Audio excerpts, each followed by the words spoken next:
Welcome to Weekly Talkback. My name's Kevin Beers, And I'm David Witten.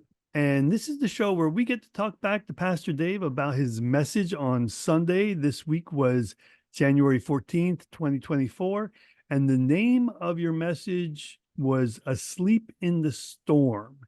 And this is the story of Jesus falling asleep on the boat, and the storms come up, and the disciples are panicking, and they wake Jesus up, and he calms the storm. So there were two things I wanted to point out on this one. Every pastor, every preacher ever has always used the analogy of the storms of life in relation to this story. And I don't, honestly, I don't think that's what the story's about. Okay. For me, the story is about the power of Jesus being divine and being able to speak to the storm. Now, the analogy works, and the storms of life, I get it. It's, I can't even say the word. It's Analogous? yes, analogous. Thank you. It's analogous of the way life goes. And yes, focusing on Jesus and God, it can calm the storm. All that's true. But I don't think that's what the story's about. I really think the story's about the disciples, and you actually brought this up in your sermon, was they panicked, and he's like, how can you be afraid of this? Like you're living in fear, and God's in control. I think that's really what it's about. I don't think it's the calming of the storms of life, even though all that works, and I agree with the entire message behind it. And any thoughts on where I just went?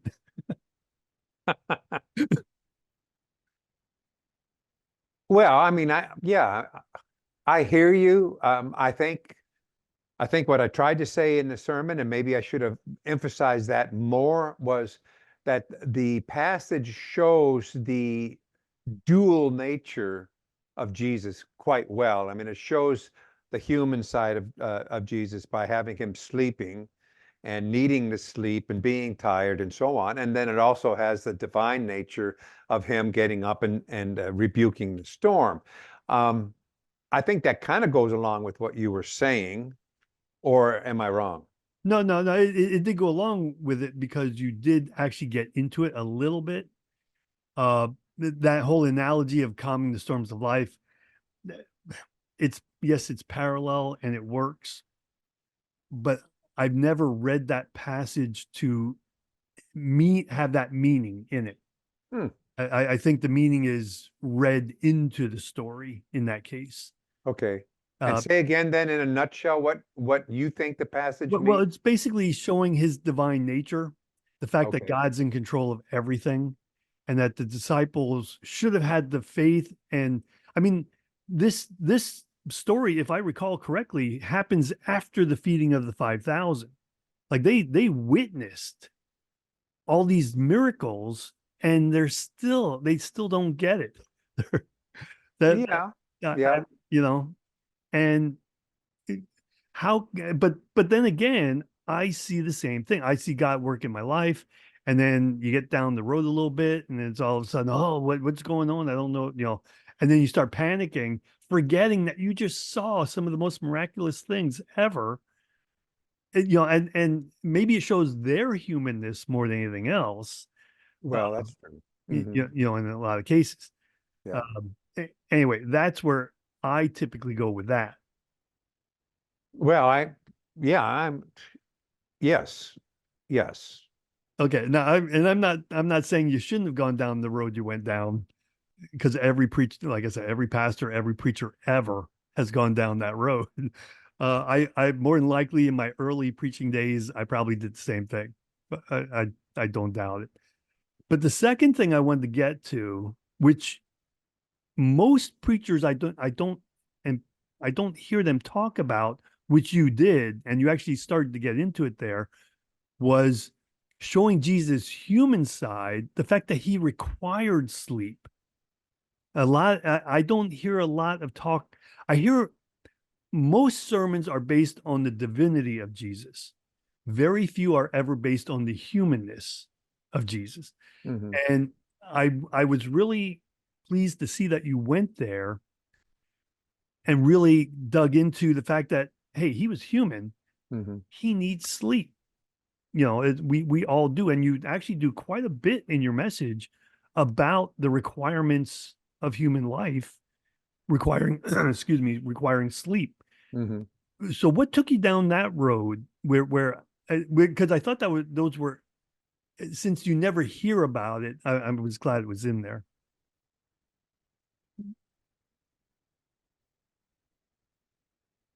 Well, I think, it started out with the idea that, like you said, we tend to look towards Jesus's divinity and fail to see that in his nature there was that duality. And it comes out so well in this passage, as it does in the Garden of Gethsemane, where he kind of panics and says, Lord, remove this cup from me, kind of thing. He is really despairing. Here it shows the humanist side where, as I pointed out in the scripture, which jumped out at me this week, was, the disciples took him into the boat as he was, in essence saying, the guy was a total wreck. He just exhausted himself, and they drug him into the boat to get him away from this constant this constant need of the crowd to be with him and to seek healing and so on. And to me, I just thought of the value of sleep, being able to sleep through some of those storms, and mention use several illustrations to mention that. Um, I sleep very well through storms, and you know, if nothing else, sleep offers you a hiatus from all those things that trouble you, because when you sleep a good sound sleep, you don't know what's going on out there in the world, and you're sleeping like a little baby, just with the innocence and vulnerability of a little child. I don't know, I guess I just wanted to point that out, and I didn't want to focus on sleep as the only lesson from this text. Sure, sure. Yeah, I participated in several discussions on personality types, because I'm a big subscriber to the Myers-Briggs personality profile. Right. And a lot of people assume that Jesus was neither an introvert nor an extrovert. He was like down the middle. And he wasn't intuitive versus sensing. So when you get into the Myers-Briggs, there's the four types. But there's this assumption like he's right down the middle. And I'm like, and for me, it's like, no, he's not. He was an introvert. I mean, it- he always had to get away from the crowd to recharge. An extrovert doesn't need that. That's not an extroverted thing. He's an introvert. Yeah, the extrovert gets his energy from the crowd. Exactly. And the crowds wore Jesus out because every time he spoke to a crowd, he's like, I got to get out of here. You can relate to that, huh? Oh my goodness. I'm probably more of an introvert than what Jesus was, but Did Jesus ever take the Myers-Briggs? I kind of doubt it. But I find it interesting because when you look at those kinds of things, people want to fit it's almost like because I ran into people during this discussion. This was an online type discussion, and some people want him to be like their personality type because they want to be like Jesus. And the whole saying of what would Jesus do, to me, takes on a whole new meaning if you really study what his personality was. To me, Jesus was true to who he was. That's Mhm. what Jesus would do. That doesn't mean that I have to do every single physical aspect, or I don't have to be like Jesus as far as trying to fit myself into that box. For me to be like Jesus is for me to be true to myself and follow the leading of the scriptures, the leading of the spirit. That's who I think we're called to be. We're called to be, God created us to be a certain person. Mhm. And if you're trying to be like someone else, you're never going to accomplish what God built you to do, is how I Right. look at it. Yeah, I can agree with that. Yeah, You that know, makes sense. Hmm. and I think by when you point out the humanness of Jesus, that in itself helps us relate to who Jesus is. Because when we're Right. always talking about his divinity, it's easy to sit back and say, well, I can't do that because I'm not Jesus. I Hmm. can't do that because I'm not Jesus. Well, when you look at his human side and really dig into all the humanness, because he was 100% human and 100% God, which we can't wrap our heads around. But if we focus a little bit on the humanness, we can be more like Jesus, in my opinion, Hmm. because now we can relate and we no longer have an excuse not to be like Jesus because he was human too. Yeah. Yeah. Yeah. Good point. Yeah. I Yeah. think I just did a whole sermon there. Yeah. Well, and yeah, you touched upon a lot of things there, but I do think that, you know, people nowadays in church, when they look to Jesus, they tend to side, I would say, with one side over the other. And I let me be stereotypical a little bit and generalize and say the progressives really do look a little bit more at the humanness of Jesus, his teachings, um, how he, how he, well, just how he lived his life, in a human way, what he taught, essentially. Maybe if I could generalize and say the more conservative side of Christians would look more to the divinity of Christ and look to what Christ has, the power, what kind of power he had as he lived his life on earth, and then what kind of power his death had for us as his the atoning power that he has on us. I don't know, that may not I work. think it's a generalization, but in my mind, of people I know from, I'm going to say both sides, but I don't want to put it that way exactly. But I think that relatively holds true. Hmm. If you put it on a scale. I guess for me, I'm kind of down the middle. I like to look at Jesus on both sides. Well, and I think that's the proper balance. Certainly in his life on earth, we need to look that he was both divine and human, and it plays out in different ways through his life. Um, Now, obviously, now as we look to Jesus, he is truly all divine because he is in spirit form now and resides in heaven, wherever that may be, as well as through his spirit resides in each of us who claim him as our own. Um, Yeah. it's interesting, and I know that tends to be an obstacle for a lot of people that he can be both human and divine. And like you say, we can't wrap our heads around that. We can't really explain it.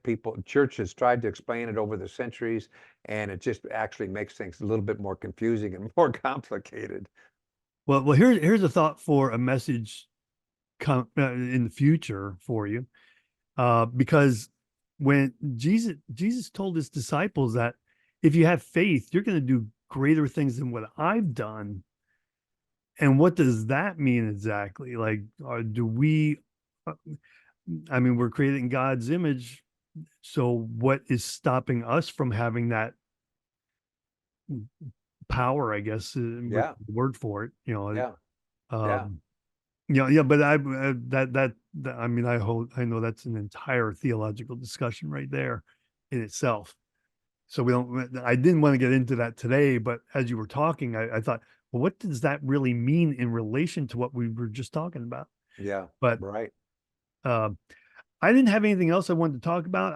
I wanted to point out the fact that you did get into the human side, which you don't hear a lot about, and I think it's real to me. I think that's extremely important. Well, good. Well, I'm glad you like that. And I may and maybe next time through, I'll put less emphasis on the storms of our lives, and Well, I mean, honestly, it works. It definitely works, and it's meaningful. For me, I don't think that story really I don't think that's what the story's about. But like I said, every preacher, every pastor ever has gone down Well, that. well, I guess maybe for my final um, comment in this, I think every scripture, and you know this for a fact too, we've talked about this before. We come to scriptures based on and we interpret scriptures based on our needs. And for many coming into this passage and seeing how he calmed the storm Mhm. and how the disciples were fearful and how he rebuked not only the storm, but he rebuked the disciples because of little faith. I mean, for many of us who come into that passage, that speaks. That's what speaks to us, that Jesus can calm the storms of our lives. Mhm. And okay, I guess we'll leave it there. Okay. Uh, if you have not gotten a chance to hear Pastor Dave's message, I will link it down in the description, and we will see you next week. Blessings.